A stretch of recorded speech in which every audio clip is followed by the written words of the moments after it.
The ship came out of faster-than-light travel with a gentle hum. Ambassador Veth stood at the observation window and watched as the human station grew larger against the black emptiness of space. Orbital Station Prometheus, the first joint diplomatic outpost between the Galactic Union and the species called humans. Veth had studied these creatures for 3 full cycles. He had read every report. He had watched every recording. He believed he understood them. He was wrong. Ambassador, we are receiving docking clearance, said Prahl, his junior observer. Prahl was young and nervous. His thin fingers moved too quickly over the controls. The humans are welcoming us warmly, it seems. Veth made a sound of acknowledgement. Of course the humans were welcoming. They needed allies. Their species had only discovered faster-than-light travel 50 of their years ago. They were newcomers to the galactic community. They should be grateful for any attention from older, more established civilizations. But Veth knew better than to underestimate them. The Pallid Collective had classified Earth as a Category 7 death world. This was not a simple label. It meant that the planet was actively hostile to life.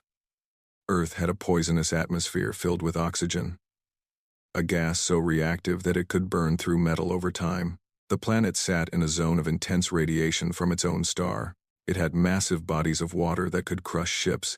It had geological instability that could shake cities to rubble. It had storms that could tear buildings apart. And it had predators. So many predators. The humans had not just survived on this nightmare world. They had thrived. They had climbed to the top of the food chain. They had conquered their planet and then reached for the stars. This made them dangerous. The docking procedure was smooth. Veth gathered his team. There was Prahl, the junior observer, all nervous energy and twitching limbs. There was Nyx, the biologist, quiet and calculating, her many eyes always watching and analyzing. Together, they would document human behavior and assess the threat level before the Galactic Union expanded diplomatic relations. The airlock opened with a hiss. Standing on the other side were 2 humans. The first was a male. He stood tall and straight in a dark uniform. His skin was a warm brown color and his hair was cut short. He smiled, showing teeth. Among most species in the galaxy, showing teeth was a threat display. Among humans, Veth had learned, it was a greeting. Ambassador Veth, the human said. Welcome to Prometheus Station. I am Lieutenant Tae-Ho Park. I will be your primary liaison during your stay. The second human was a female. She was shorter than the male but moved with the same easy confidence. Her hair was long and dark, pulled back from her face. She also smiled, but her expression was softer, gentler. And I am Communications Officer Hana Yoon, she said. If you need anything at all, please do not hesitate to ask. Veth studied them carefully. They looked so fragile. Their skin was soft and exposed, with no natural armor or protective shells. Their bodies had no visible weapons, no claws or fangs or venomous spines. They had only 2 eyes, positioned in the front of their faces like predators. And yet Veth knew what these soft bodies could do.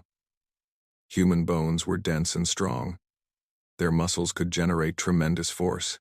Their immune systems could fight off infections that would kill other species in hours. They could survive injuries that would be fatal to any member of the Pallid Collective. They could function in temperature ranges that would freeze or boil most other life forms. They were walking weapons disguised as friendly diplomats. Thank you for your welcome, Veth said carefully. We look forward to learning more about your people. Lieutenant Tae-Ho led them through the station. Veth noticed immediately that the gravity was set to Earth standard. This was 1G, the gravity of the human homeworld. For Veth and his team, it felt like walking through thick mud. Their bodies were heavy. Their movements were slow and clumsy. The humans moved like water. They walked without effort, their steps light and balanced. They did not even seem to notice the crushing weight that pressed down on everything. Apologies for the gravity, Hana said, noticing their struggle. We have adjusted quarters for you with lower gravity settings. You will be more comfortable there. You are thoughtful, Veth replied. They passed through a corridor where human crew members were working. One of them, a young male with broad shoulders, was carrying a metal container that must have weighed as much as Prahl. He carried it without effort. talking and laughing with another crew member as he walked. Then Veth saw something that made his 4 hearts beat faster. Lieutenant Tejo stumbled slightly. His hand shot out and caught the edge of a console to steady himself. There was a sharp edge there. Veth saw the metal bite into the soft human flesh. Red liquid appeared. Blood. Tejo looked at his palm. A thin cut ran across it, and blood was dripping onto the floor. Prahl made a small sound of distress. Among the pallid collective, any breach of the skin was a serious medical emergency. Infection could set in within moments. Death could follow within hours. But Tejo did not call for medical help. He did not even seem concerned. He looked at the cut, and then he laughed. He laughed. Clumsy, he said to himself. He reached into his pocket and pulled out a small strip of fabric, which he wrapped around his palm. Sorry about that. These old consoles have sharp edges. Hana shook her head with a smile. You should go to medical and get that cleaned. Later, Tejo said. It is just a scratch. Just a scratch. The human was bleeding, and he called it just a scratch. Veth watched as Tejo continued walking, leading them through the station as if nothing had happened. The blood on the floor was already being cleaned by a small robot that had appeared from a wall panel. In moments, there was no evidence that anything unusual had occurred, but Veth would remember. He would remember the casual way the human had dismissed his own injury. He would remember the laughter. That night, in the adjusted gravity quarters, Veth composed his first report to the Pallid Collective Council. Initial contact has been made, he wrote. The humans are exactly as the reports described. They are strong, they are resilient, and they move through an environment that would kill us without any apparent effort. But I have also observed something that the reports did not adequately convey. They are casual about damage to their own bodies. They are casual about pain. They laugh at injuries that would send our people into medical emergency. They are dangerous, but I believe they are predictable. Their aggression appears controllable. Further observation is required. He sent the report and tried to sleep, but sleep did not come easily. Every time he closed his eyes, he saw Lieutenant Tejo laughing at his own blood. He did not yet understand that this was only the beginning. He did not yet know what else these strange creatures laughed at. When he found out, everything he believed about the universe would change. The next morning, an invitation arrived. The human crew wanted the diplomatic team to join them for something called a movie night. Veth accepted without hesitation. This would be an excellent opportunity to observe human social bonding rituals in a relaxed environment. He had no idea what was coming.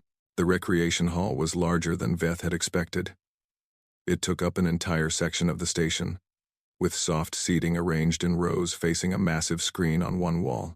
The lighting was dim, creating shadows in the corners of the room.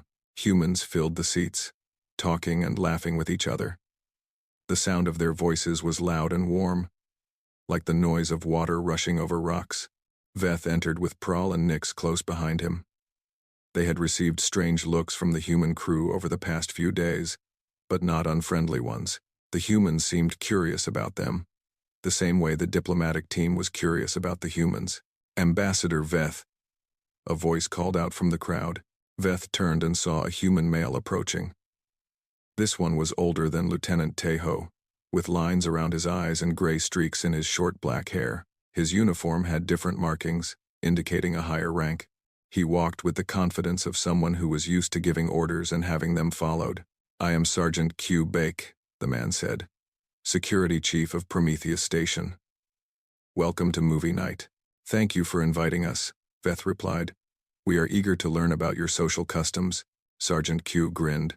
It was a wide, easy expression that showed many teeth. This is one of our favorite customs. Once a week, the off-duty crew gathers to watch a film together.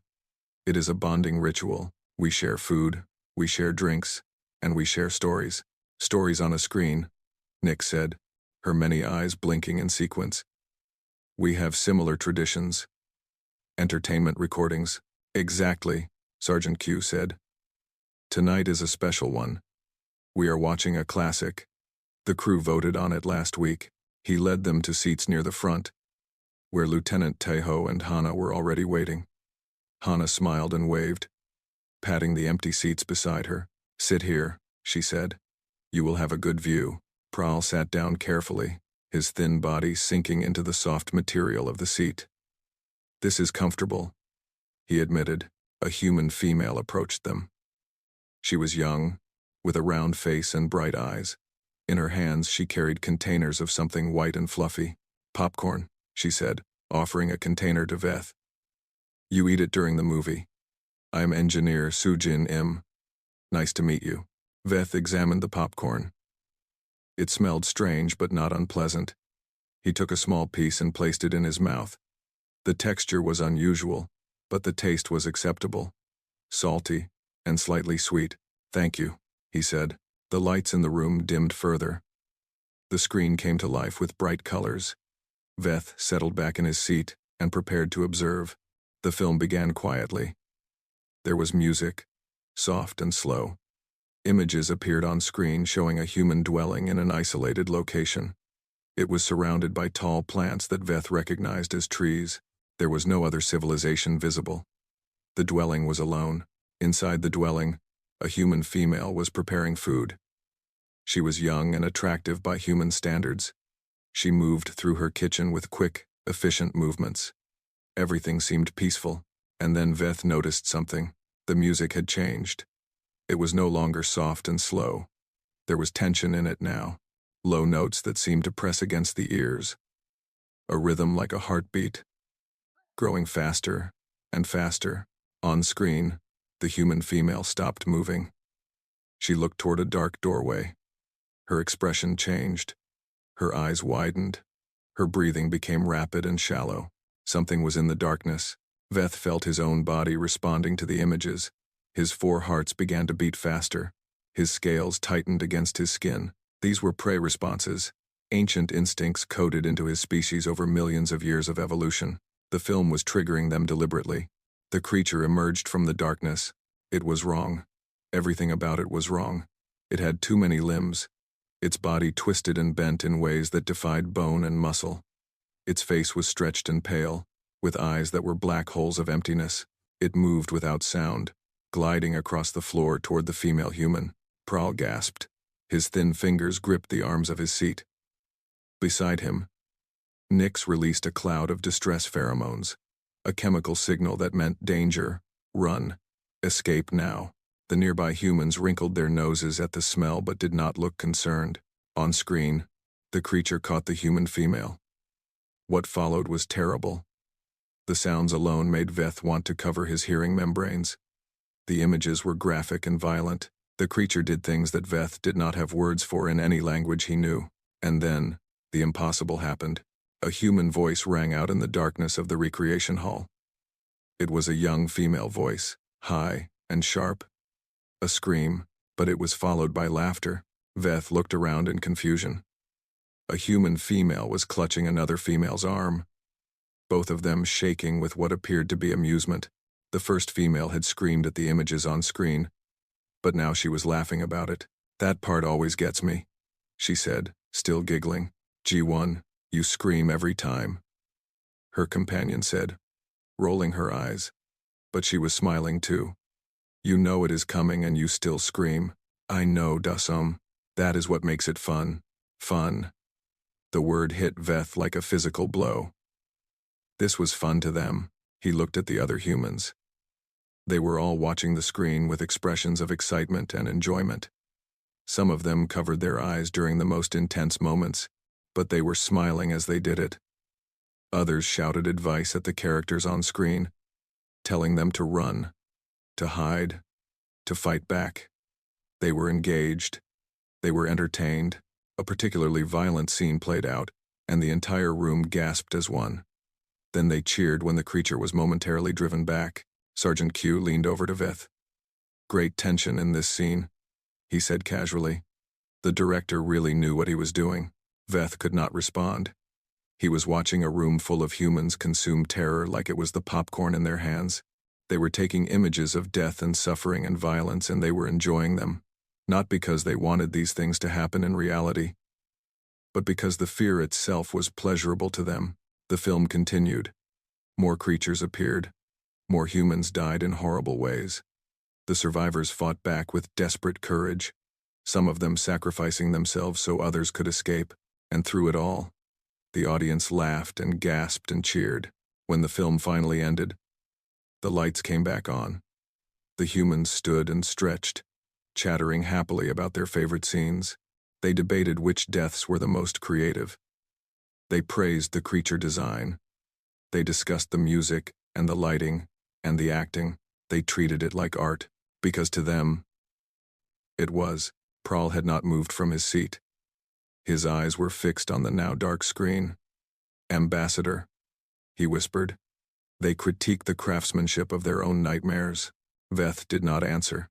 He was too busy trying to understand what he had just witnessed. These creatures had taken the most primal fears in the universe, the fears that every prey species carried in their deepest instincts, and they had turned them into entertainment.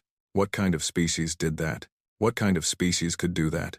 Veth sat frozen in his seat as the humans around him began to leave. His mind was trying to process what he had just experienced. Every instinct in his body was screaming at him to flee, to find safety, to hide from the predators that his ancient brain believed were still nearby. But his logical mind knew that there were no predators. There was only a screen, only light and sound and fiction. The humans had manufactured fear. They had built it with intention and skill, like a craftsman building a tool. And then they had consumed it for pleasure. "Ambassador Veth." Hannah's voice was gentle. She was standing beside his seat, looking down at him with concern in her soft brown eyes. "Are you all right? You look pale." "Well, paler than usual." Veth tried to speak but found that his voice was not working properly. He made a sound that was halfway between a cough and a whisper. Hannah's concern deepened. She crouched down so that she was at his eye level. "I am so sorry. We should have warned you. Horror movies can be intense, especially if you are not used to them." "Horror," Veth repeated.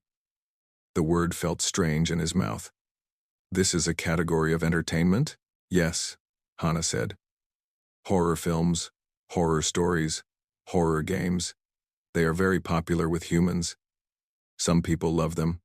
Some people hate them, but almost everyone has tried them at least once." Prahl finally found his voice. "You create nightmares on purpose. You manufacture terror, and then you consume it." Hannah looked uncomfortable. "I suppose that is one way to describe it. But it is not real terror. It is safe. We know that nothing on the screen can hurt us. The fear is controlled, like a ride at an amusement park.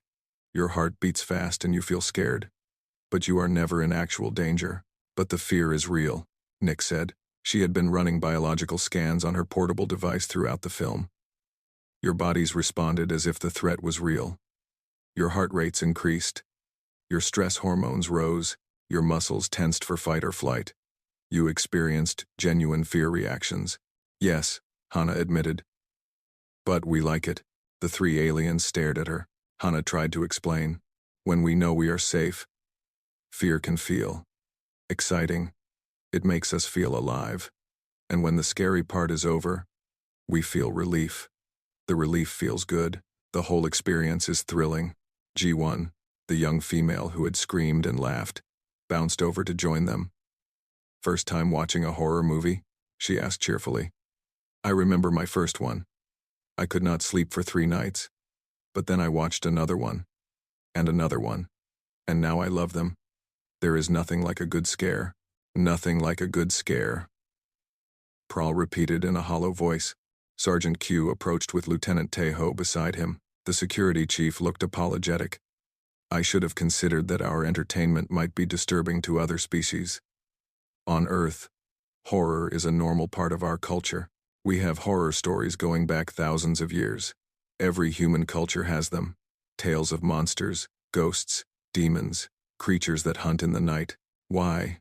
Veth asked. It was the only question that mattered. "Why would you create such things?" Tejo answered. "To prepare ourselves. Our world is dangerous, Ambassador. You have read the reports. Earth is a hostile planet.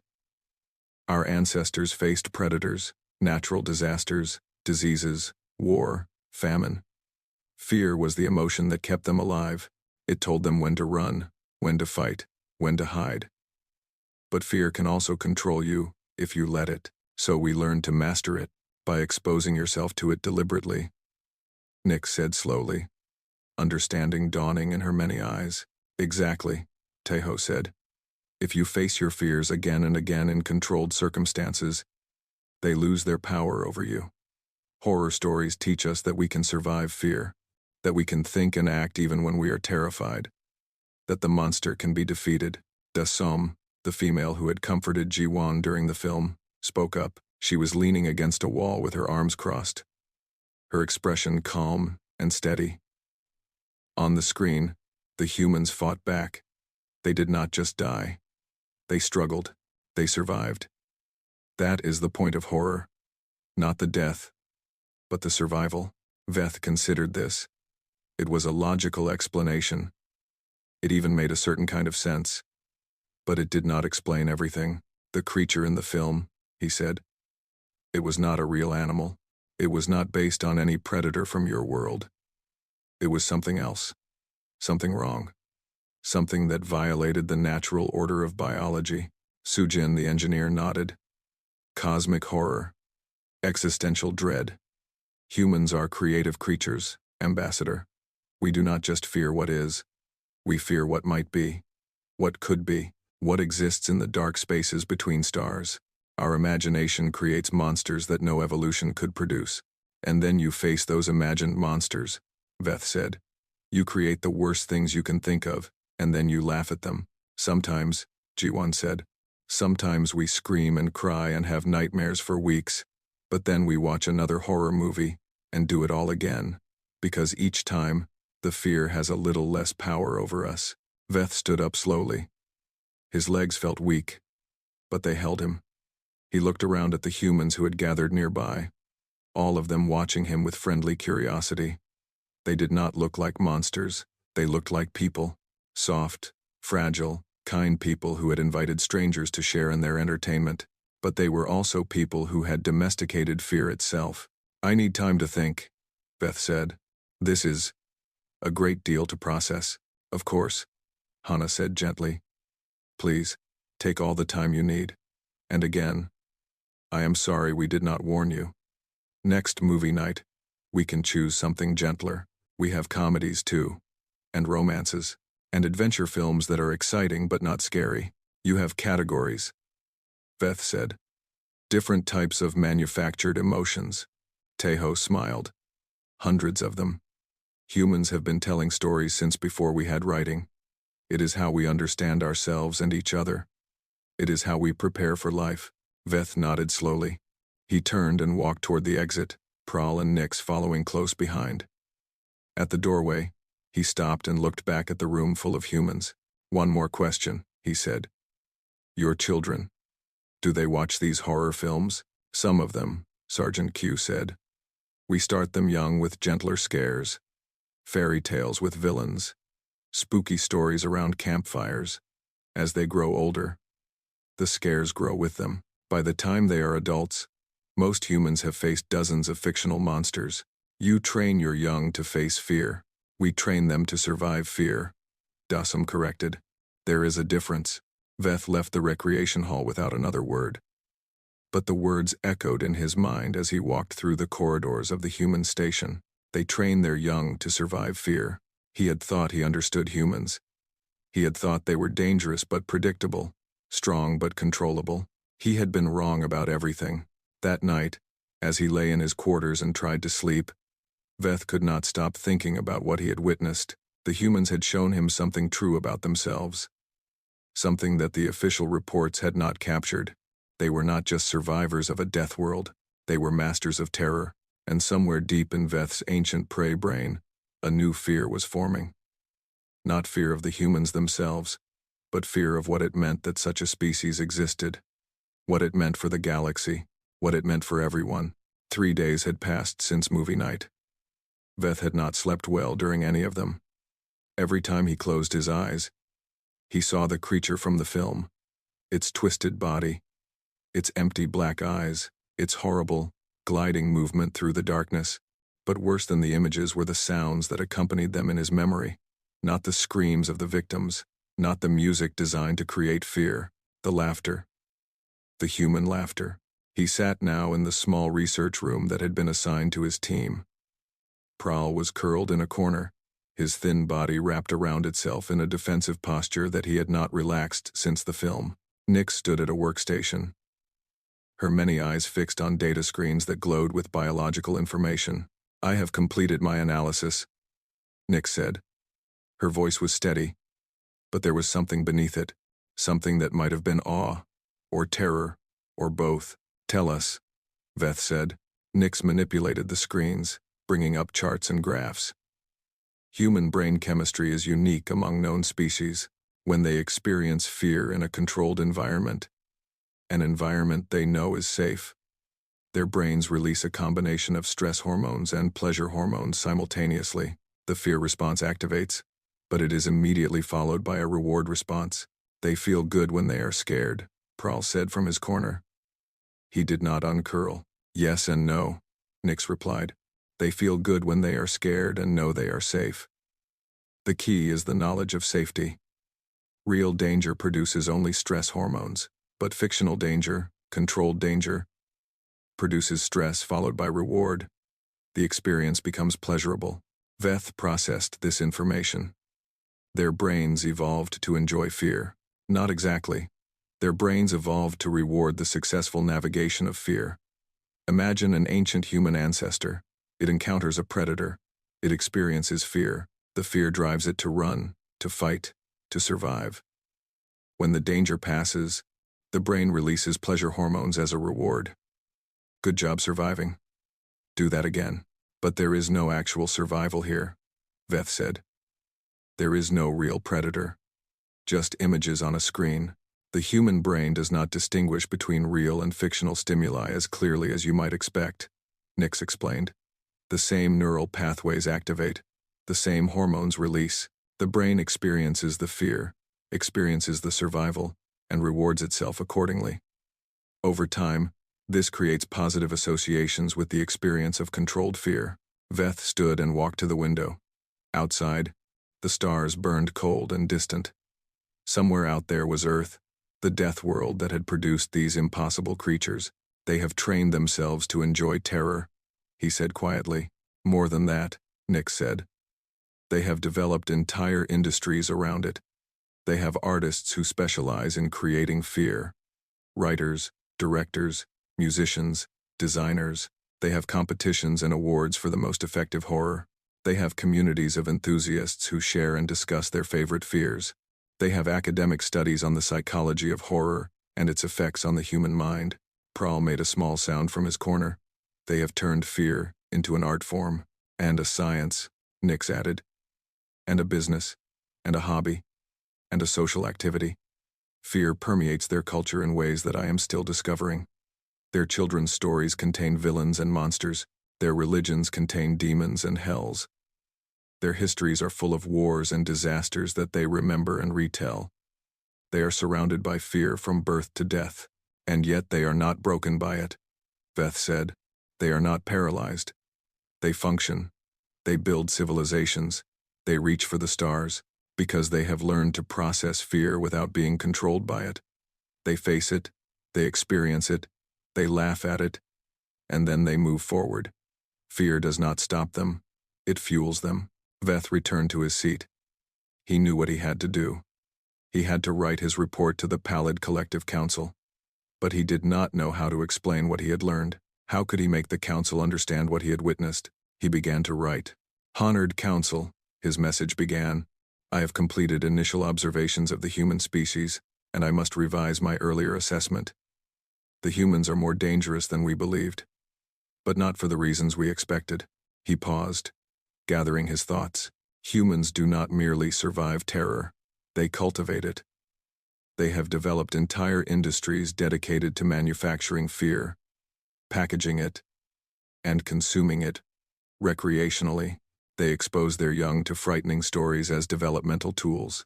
Their warriors train by subjecting themselves to simulated horrors until they become desensitized to real ones." The words flowed from him now, carrying the weight of everything he had seen and learned. They have taken fear, the most primal survival mechanism in the galaxy, and transformed it into a game. They do not conquer terror by avoiding it. They invite it into their homes. They share it with friends and family. They analyze it and improve it and laugh at it until it loses all power over them. He thought about Dassom, the quiet female with the steady eyes. She had screamed at fictional monsters on a screen, but there was something in her gaze that suggested she would not scream at real ones. She would face them the same way she faced the film, with awareness, with readiness, with the knowledge that she had survived worse in her imagination. Most species in the galaxy run from fear. Humans run toward it. They embrace it. They master it. And then they use it. Their horror entertainment is not merely recreation. It is training. Every fictional monster they defeat in their minds prepares them to face real threats without hesitation. He included Nyx's biological data, the hormone responses, the neural pathways, the evolutionary logic behind it all. Let the council see the science. Let them understand that this was not cultural foolishness. It was survival strategy refined over millions of years. I recommend the following, he concluded. First, do not attempt to intimidate or frighten humans as a diplomatic or military strategy. They will not respond as other species do. They may even find the attempt amusing. Second, maintain maximum diplomatic cooperation. A species that has domesticated fear itself should not be antagonized under any circumstances. Third, continue observation. We have much to learn from these creatures. He sent the report and sat back in his chair. It was done. The council would read his words and form their own conclusions. But Veth knew that words were not enough. You had to see it. You had to sit in that dark room and watch the humans consume terror like snacks. You had to hear them laugh. Only then could you truly understand. A message appeared on his screen. It was from Lieutenant Tejo, Ambassador Veth. I hope you are recovering from movie night. If you are interested, we have received reports of unusual activity at the edge of the sector. A fleet of unknown origin is approaching. Command has asked all diplomatic personnel to remain in secure areas until the situation is assessed. Please stand by. Veth read the message twice. A fleet of unknown origin. Possible hostile approach. He felt the old fear response stirring in his body. His 4 hearts beat faster. His scales tightened. His instincts told him to hide, to find safety, to wait until the danger passed. But then he thought about the humans. They would not be hiding. They would be preparing, planning, facing whatever was coming with the same calm readiness they had shown during the film, because to them, this was just another monster to defeat. Veth stood and walked to the window again. Somewhere out there in the dark, a threat was approaching, and for the first time since arriving on this station, he felt something other than unease about his human hosts. He felt curious. He wanted to see what they would do. The Keth Dominion was known across 12 star systems. They were conquerors, expansionists, a species that had built their civilization on the ruins of others. They were not the strongest species in the galaxy, nor the most technologically advanced, but they were masters of psychological warfare. They broke their enemies before the first shot was fired. Their fleet emerged from faster-than-light travel at the edge of Prometheus Station's sensor range. 47 ships. Enough to overwhelm the station's defenses several times over. Veth stood in the observation gallery with Pral and Nyx. They had been moved here for safety, along with other non-combat personnel. Through the windows, they could see the distant lights of the approaching fleet. We should evacuate, Pral said. His voice was high and thin with fear. The Keth do not take prisoners. They do not negotiate. They destroy. There is no time for evacuation, Nyx replied. Her voice was calm, but her many eyes were blinking rapidly. Their ships are too fast. They will reach the station before any transport could achieve safe distance. Veth said nothing. He was watching the humans. Lieutenant Tejo stood at a communication console nearby, speaking rapidly into his headset. His face was serious but not panicked. Sergeant Q was directing security personnel to defensive positions, his voice firm and steady. Engineer Sujin was working on something at a technical station, her fingers flying across the controls. And then the transmission began. Every screen on the station flickered. The Keith symbol appeared first, a jagged claw against a red background. Then came the images. Veth had heard stories about Keth psychological warfare, but he had never experienced it directly. Now he understood why other species surrendered before the Keth even arrived. The transmission was designed to break the spirit of anyone who watched. It showed destroyed cities, burning worlds, bodies piled in streets. It showed the aftermath of Keth conquests in graphic detail. The audio was filled with screams, explosions, the sounds of suffering and death. The message was clear. This is what awaits you. Surrender now, and your death will be quick. Resist, and you will experience worse than this. Prowl collapsed against the wall, his thin body shaking uncontrollably. Nyx's distress pheromones filled the air so thickly that Veth could taste them. His own body was frozen, his ancient prey instincts screaming at him to curl up and wait for death. But then he heard something else. Laughter. Not much at first. Just a snort from somewhere across the observation gallery. Then a chuckle. Then more. Veth turned his head, forcing his frozen muscles to move. He saw Sergeant Q watching the Keth transmission with his arms crossed and a look of contempt on his face. "This is supposed to be scary," Q said. "I have seen training films that were more disturbing than this." Lieutenant Tejo glanced at the screen and shook his head. No atmosphere, no build-up. They just threw bodies at us and expected us to break. No artistry at all. Sujin did not even look up from her work. "Tell me when something interesting happens." Near the back of the gallery, Veth spotted Ji-won and Da-som.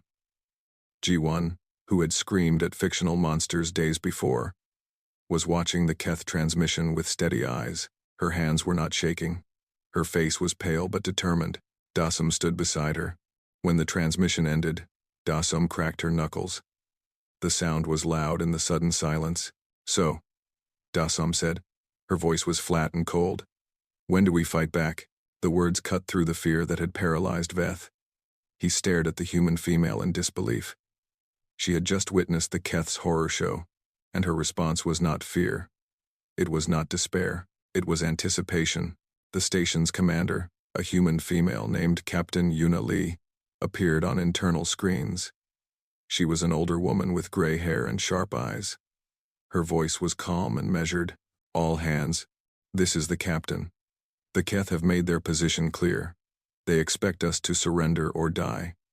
I say we give them a third option. Defensive stations. Weapons hot. We have held this station for 5 years against everything the universe has thrown at us. Today will be no different." Lee out. The humans moved. Not in panic, but in purpose. They had trained for this. They had prepared for this.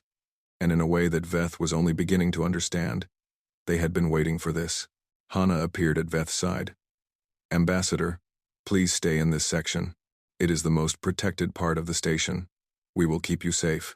"Hana," Veth said. "How are you not afraid?" She smiled, and for a moment she looked almost sad. "I am afraid, Ambassador. I am terrified. But I have been terrified before, many times. In dark rooms with loud sounds and terrible images, I have felt my heart race and my body shake, and I have learned that fear does not have to control me.